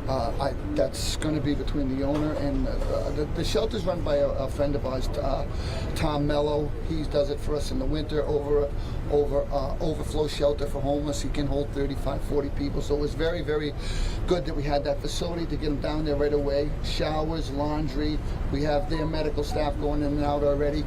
The people I talked to that were down there were highly complimentary of how fast we got them a place to go last night, which is on, 11 o'clock on a Sunday night for 30-something people. And the bus pulled up and got them down there, and they were very pleased. And now we're going to do our follow-up work and make sure we have something more permanent for them. Will this, the Tomeo Center, TIMAO. It's right at the bottom of Kennedy Park. will the city of Fall River financially support these people in any way? We'll do whatever we have to do to help these people to the best of our ability. Thank you so much, both of you. Thank you. I think one other thing I would like to add is that the building will be secured. There'll be security here, and within an hour, all medications will be removed from this building. So I'd like to get that out there, that this building will be of no value to anybody within an hour or so. Yeah. All right? Thank you, guys. Thank you. All right, as the gaggle of reporters. And you have been watching a previously recorded press conference from local officials there in Fall River, Massachusetts, after a devastating, tragic fire that killed at least 9 people at an assisted living facility late last night. They are expected to give another update sometime today. When we get that, we will bring that to you, whether it's here on Live Impact News on WCNC Plus, or at least post it to our website on WCNC.com. Well, right now, we are learning about measles and the possibility of it spreading across the Carolinas with a confirmed case that was reported late last week. Our Colin Mayfield spoke to Dr. Payal Kohli about this possibility of spreading across the Carolinas. Again, a previously recorded interview for you here that we're going to play in its entirety at 10:30 on Live Impact News on WCNC Plus. We actually just had a discussion with Dr. Payal Kohli from Colorado about some of the measles cases that we're seeing both in North and South Carolina, the case in each state. Talking to her a little bit about what folks should be aware of if they aren't vaccinated, or maybe if they are vaccinated, including what symptoms you should be looking out for and when you need to go to a hospital when you start to see some of those symptoms. All good information as we start to see some of these cases rise. Dr. Kohli, if I can get you just to say your first and last name for us and your title. Dr. Payal Kohli, Payal Kohli, and I guess you can call me the WCNC medical expert, because like usually the KUSA medical or 9 News. Yeah, perfect. We'll use you as our expert if you're fine with that. And then I know you're highly regarded. You speak many times. Your background is a cardiologist, but I know you're also an MD. Yes, I'm an internist and cardiologist. Okay, perfect. Internal medicine as well. Okay, I'll add that for sure. So let's talk about the measles. I'm sorry, since you're in North Carolina, I'm a professor at Duke as well, Duke University and Johns Hopkins University too. Wow. So if you want, I can send you my full title, but I don't know if you want to allude to that just because you guys are in North Carolina. Yeah, I definitely will. That'd be great. Great. So I'll send it to you right after we're done here. Perfect. Awesome. So let's jump in. The measles, we have, I think, 1 case in North Carolina, 1 case in South Carolina right now. So a lot of the questioning that folks are asking us is, should they be worried? And I know a lot of times those are vaccinated. There are some cases sometimes that people still get the measles, but it seems like the big discussion here is about getting vaccinated and really watching where this disease is spreading, right? Can I start there? For sure. So as a physician, I have never actually seen a case of measles because it was eradicated in the United States in the year 2000. But now, obviously, given the findings of the last year, we're starting as physicians to become reacclimated with the disease. And essentially, measles is really high risk for unvaccinated individuals. But it's really important to know that you have proof of vaccination and know that you got the right type of vaccine. Because now that measles is all around us, it's one of the most contagious illnesses in medicine. In fact, arguably the most contagious illness in medicine. So it's really important because it spreads so efficiently to make sure that you're protected by having your vaccination status checked or renewed if you haven't had a vaccine recently. And I don't want to be a fearmonger here, but it is a dangerous disease too. Can we talk about that? Measles can be very dangerous for a number of reasons. One, because I talked about just how contagious it is. So an average person that gets measles spreads it to about 12 to 16 other people. So very good exponential growth there. It also can linger in the air for up to 2 hours. So you don't even have to come into direct contact with somebody. It's an airborne disease that can linger in the air and cause infection.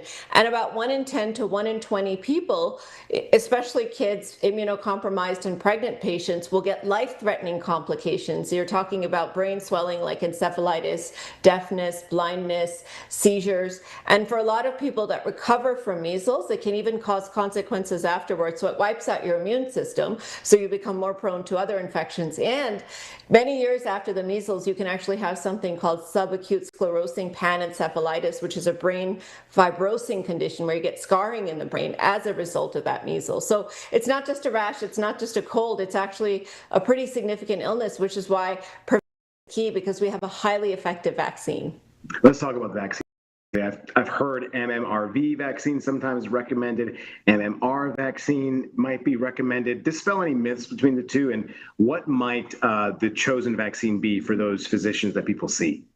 So most adults will get the MMR vaccine, measles, mumps, and rubella, and that's usually given at 2 doses around age 1 and then around age 4 to 6. And if you get 1 dose, it's 93% effective. If you get 2 doses, it's 97% effective. And it essentially offers lifelong immunity. So once you get the vaccine, you can be sort of done with thinking about your immunity. Alternatively, if you were born before 1956, because measles was endemic here in the United States, you probably have natural immunity. So the people that need to be concerned are the ones that are born after 1956 and don't have documentation of the MMR. Now, in the 1960s in the United States, they were using a different vaccine, a different measles vaccine that's not as effective. So make sure you look back in your records and check whether you got at least 2 doses of that MMR.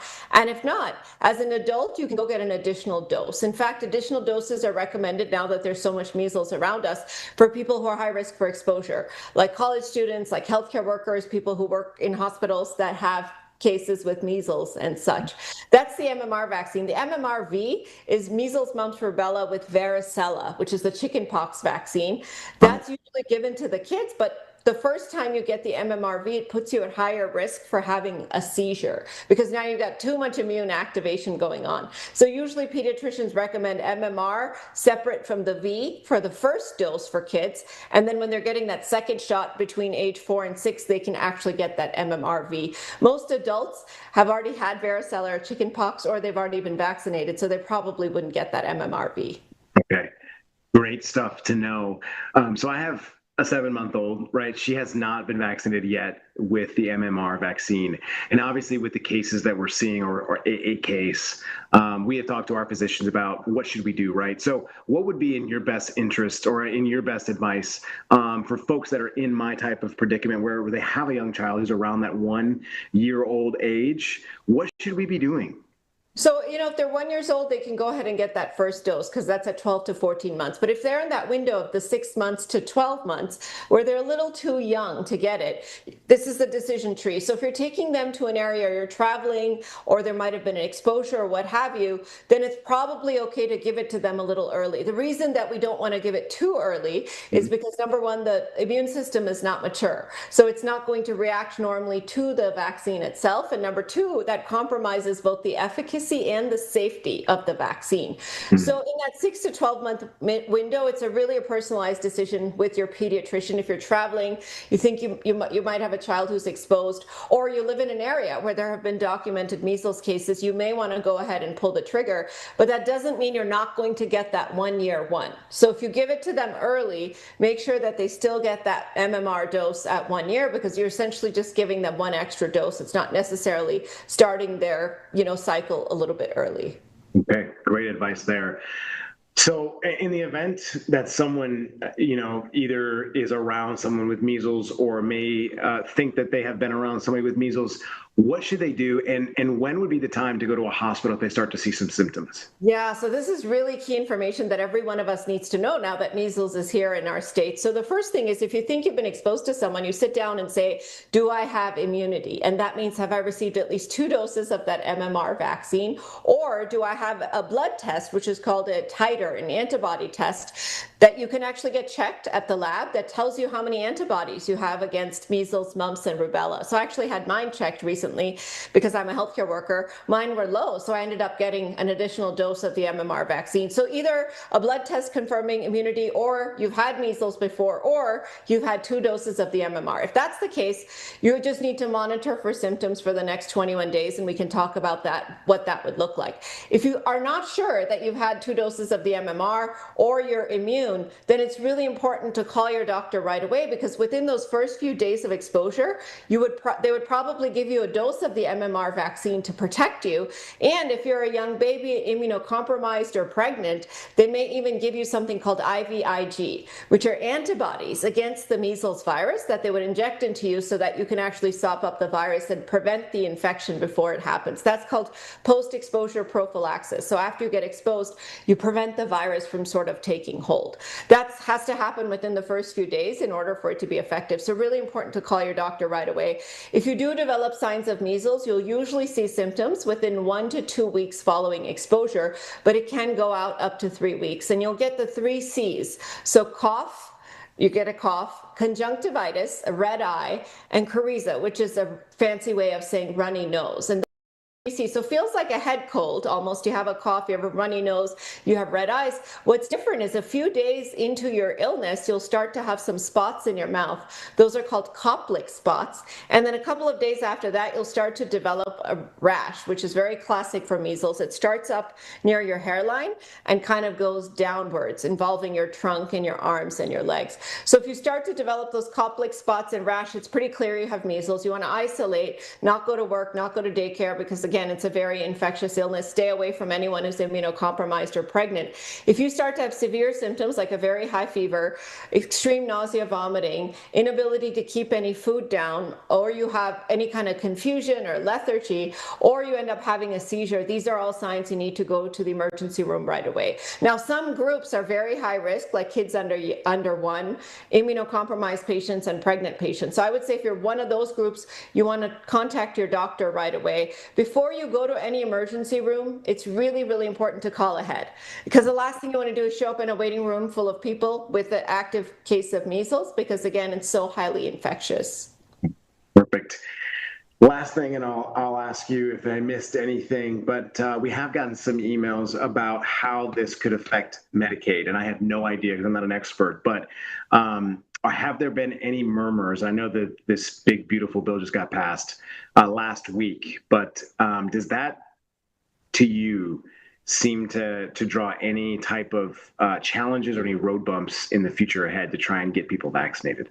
I would say as Medicaid funding gets cut, it's going to affect hospitals and infrastructures, especially for low-income people, which are higher risk, obviously, depending on where they've traveled to and such for getting measles. So I think it may put us at risk for containing pandemics. It may also put us at risk for not having effective prevention and vaccination strategies, because people may think, well, if they're uninsured, they can't get a vaccine. Now, I'm hoping that the state health The Department of Public Health of each state steps up and offers free vaccination clinics. I know we do here in Colorado. We have a free vaccination clinic for the MMR vaccine. So hopefully that won't be a barrier, but it's really important. If somebody loses Medicaid, they don't have good access to healthcare system, to the resources, to the education. They may not A, know about prevention, B, know about treatment, and C, they may end up not seeking care and actually spreading the virus more effectively because they're not, within an institution. So I have concerns that this is not the time, given that we're at the highest number of measles cases the United States has ever seen,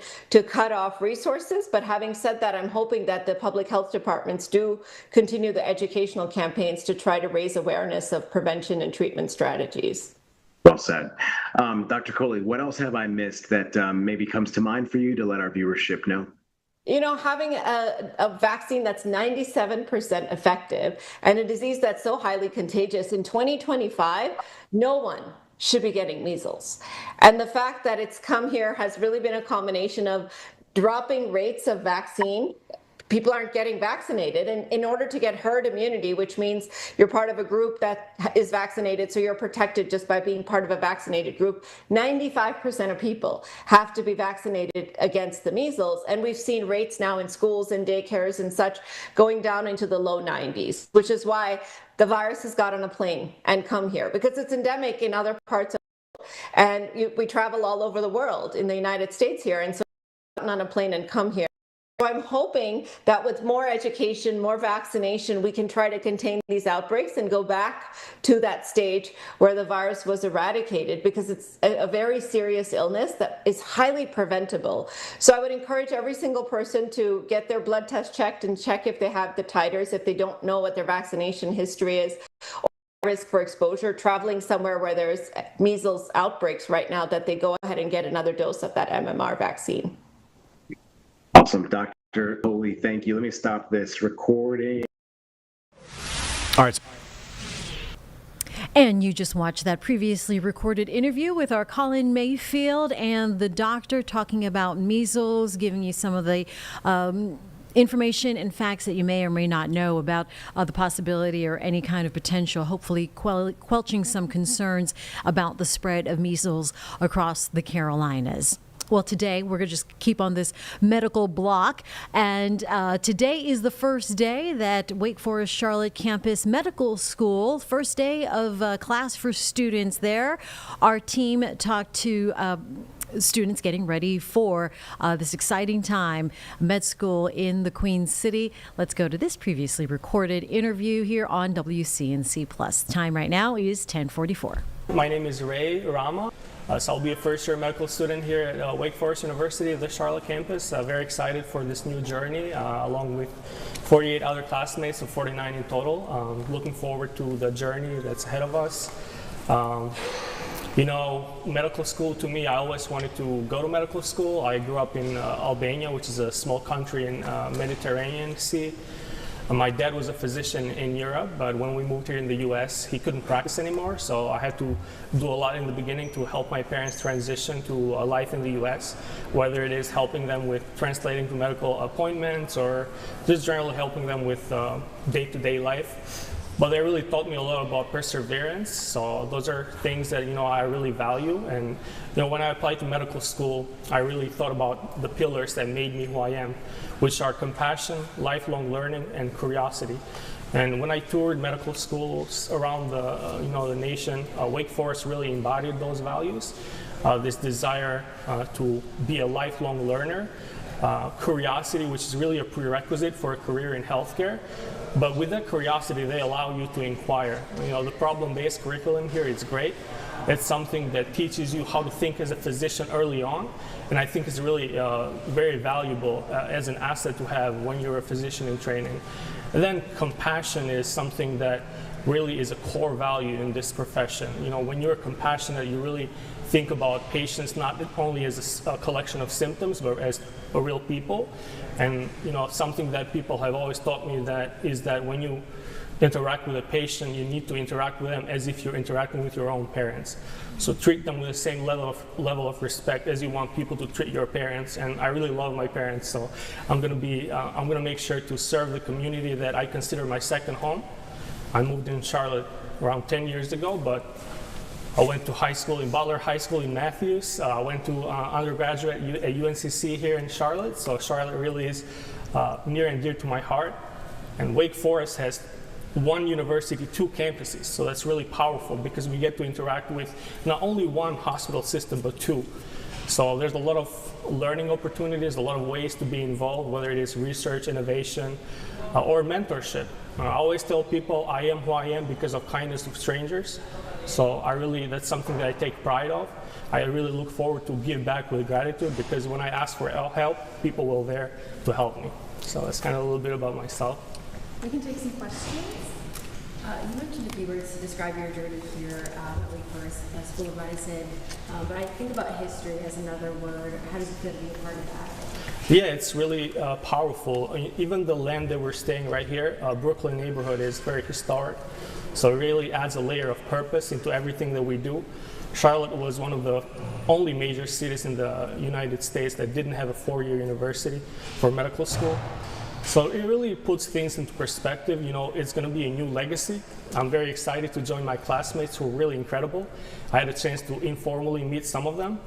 They come from all walks of life, and it's going to be very great for not only the city and the state, but also for the whole nation. I think Charlotte is looking to become a powerhouse when it comes to delivering medical education, but also integrating research and innovation. The Pearl District is really a great example because, as you all see, there's going to be a lot of ways for you to interact with not only faculty, but also with leaders in healthcare and research.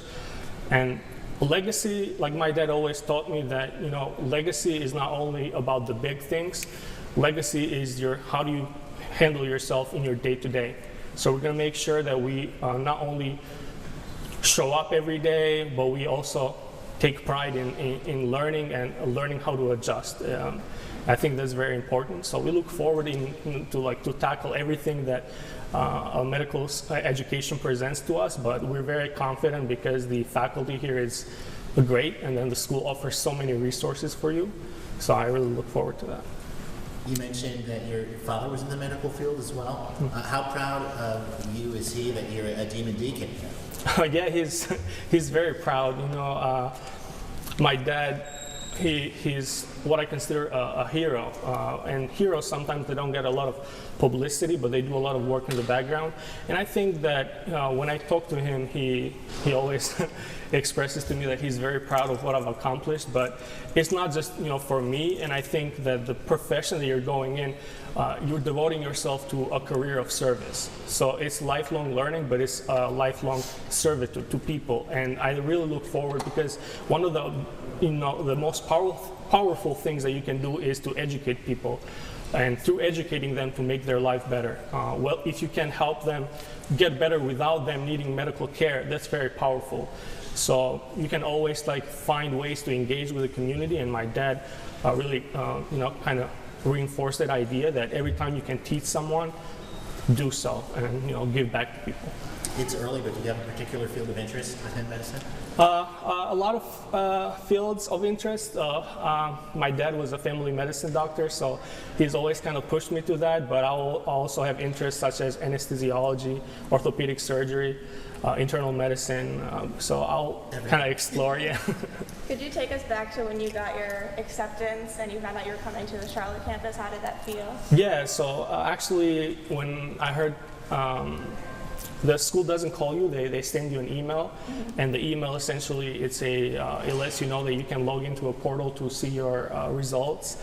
It was kind of a little bit of anticlimactic because there was a form that, choose your decision kind of on the right, so if you have to choose your decision, that kind of means that you were accepted. So I kind of had it was a little bit of anticlimactic, but it was very, very powerful. I immediately called my parents. I was at work, actually. I worked for 2 years as a medical assistant. And I remember I told my mentors at work that I got into medical school, and all of them were very supportive. So it's very powerful. We saw a few of the labs. How are some of the tools they have here going to help teach you what you need? Yeah, I think the thing that they stress here is to utilize all the resources that you have in your toolkit to become a better physician. And there's multiple ways you can learn, but what they're stressing here is problem-based learning and small group learning. So I think all the resources, the anatomy lab, but also the small standardized patient rooms that will allow us to get a real feel of what it means to be a doctor early on. And that was something that drew me into applying to the school as well. I think, how was it actually walking through this new building? It was powerful. I was here actually when the Pearl had the official opening, and so many people were here. I was very impressed. And the building, something that I realized is that everything is intentional, like all spaces are intentional. And they really allow for ways for people to spend time together and collaborate. So it's like state of the art. Really looking forward to it, but it's, what can I say? It's amazing. All right, that's an exciting time Very there. exciting. Did you notice, though, he has lavalier-itis? There's a lot of mics. There was a lot of mics on that man's A lot of people wanted to talk to him. A lot of people wanted to hear what he had to say, loud and clear. Yep, we hope, got it. Good for him. We hope you have enough starch to get that collar nice and, I know, back to its Chris, it was all original way form. down. Poor thing. We're like, oh my gosh, he's got a lot of mics on him. Very I've never popular seen guy. something like that. All right, very nice. Yes. Carlene, you had a good weekend? I had a good weekend. All It was right. kind of relaxed. Whitewater Center. Whitewater. I got out into the world. Did you experience? Sweat. There was that storm. Was it Yes. Saturday night? It was late. Just sort of that thunder was rolling. Yeah. You didn't have any of that. I didn't really. I heard a little bit of rumbling, but I didn't get Oh any my rain. goodness, Yeah. that was pretty intense. Yeah. All right, so nice way to spend the weekend at Whitewater Center. What It did is. you do? You were here. There, everywhere. Went around the lake. Yes. Lake Norman. Yes. Check things out Sweaty? there. It was sweaty. kind of sweaty, and but it's summer, so had to get near water a little bit. Yep. And wow, if Uptown is your place today, lunch outside. Maybe if they're misters. Maybe. And if you're under the shade or something. wearing a hat and because it is if you're, hot. eating a salad. You can't have a meatball sub in this weather. You need a nice, crunchy, cold Crisps salad. With nice watermelon. Oh, a yeah. watermelon salad. Yes. That would be good. That's the call today because it is a scorcher, as Chris Mulcahy showed us this 7-day forecast. And Look, chance of storms every day, but that's July. And that's July in North and South Carolina. And so, chance of rain, chance of thunderstorm. Yep. It's hot and humid. Yep. Feeling like 100. Something he was saying it was like going to feel like 100. So it's going to be hot. It's toasty.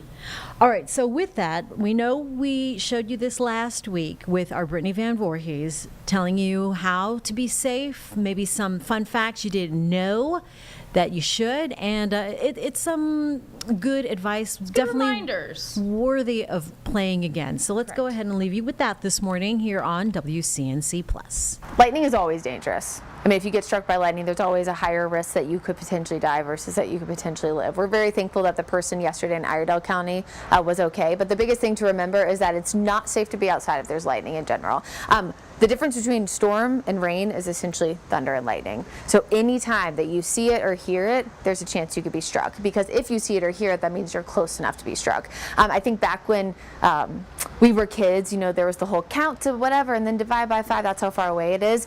They've done studies over time that have realized that lightning can normally strike about 10 to 20 miles per hour from the center of a storm. Brad was talking about this last night, but there was actually a study in Oklahoma that there was a storm that there was lightning that struck more than 100 miles from the parent thunderstorm. So that means that it could be storming in Davidson, you could live in Pineville, and that doesn't mean that you're safe from a lightning strike. So in general, you see lightning, you hear thunder. When thunder roars, move indoors. Is there any truth to the thing about, what was it, the 10-minute count off or 20-minute count off? No. From the time you hear thunder? I mean, that's the distance it is away from you. Sure. That is, mathematically mostly correct. But the reality is that you're still close enough to be struck by lightning. Yeah. We hear a lot about conflicting advice on what to do if you're caught outside with no shelter. What would be your guidance on this? If you're caught outside with absolutely no shelter, you're just trying to get away from any tall objects. There is a myth that lightning is attracted to metal, something like, like a cell tower or something. That is not necessarily true. Lightning is attracted to the highest object, but metal just so happens to be a conductor of electricity. So it's worse, for example, if you're underneath, a light, cell phone tower versus like a tree. You still don't want to be near any of those things, but you're trying to get away from the tallest object and away from anything like that could conduct electricity. I hear this a lot with like myths of people being out on the boat. Technically, your metal boat is not attracting the lightning, but let's say you have like a flag that's really tall or something like that. That could attract versus like a regular tree. So it's the highest point, basically. Yeah. Okay. It's trying to find the easiest thing to get to, right? Yep. Many people think they're safe once they get indoors, but what lightning safety precautions should you take inside your home during storms? Brad and I were talking about this last night. Grandma was right. You probably should not take a shower or take a bath or do anything where you're submerging yourself in water, because if a lightning strike were to strike your house, there is a chance that water could conduct the electricity and hurt you. I also think it's a good idea to unplug anything electronic. For example, your laptop. If you still want to watch, Netflix or WCNC Plus or whatever on your laptop, it's safer to have it not plugged into the wall, because that can also conduct electricity. So just staying away from anything like that, electronics, water. Also remembering that being on your front porch does not mean you're safe. My dad loves to do this thing where he stands out on the lanai when there's storms in Florida afternoon, and I'm like, you're not inside, you're not safe. So just remember, you need to be technically you're never fully safe inside, but you need to be fully inside to have that porch, lanai. That is not sufficient as to trying to keep yourself safe. What are some common mistakes you see that put people at risk? Just being outside when there's thunder and lightning. That's probably the most common thing.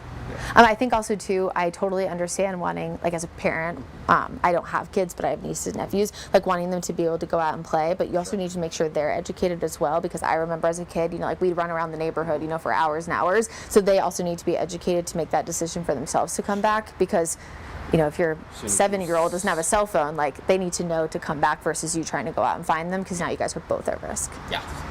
So if you hear it, see it, witness it. We always say when thunder roars and move indoors, but I like to also say hear it or see it, because I think it's easy to remember hearing thunder, seeing lightning. Yeah. Anything else you'd like to add about safety and awareness? I think that sometimes when there's not a risk for tornadoes, like that, it's cool, it's sexy, people can see it, whatever, it's something you can visually see. We almost forget that some of the biggest risks that we have here in the Carolinas are gusty winds, and then of course lightning strikes. Sure. We're not the lightning strike capital necessarily of the United States, but in the South generally at this time of year we have more thunderstorm potential than somewhere like the Pacific Northwest. So you're going to be outside, you're going to have a lot of outdoor activities. It's that time of the year, so take those precautions to protect you and your family. I think there's never enough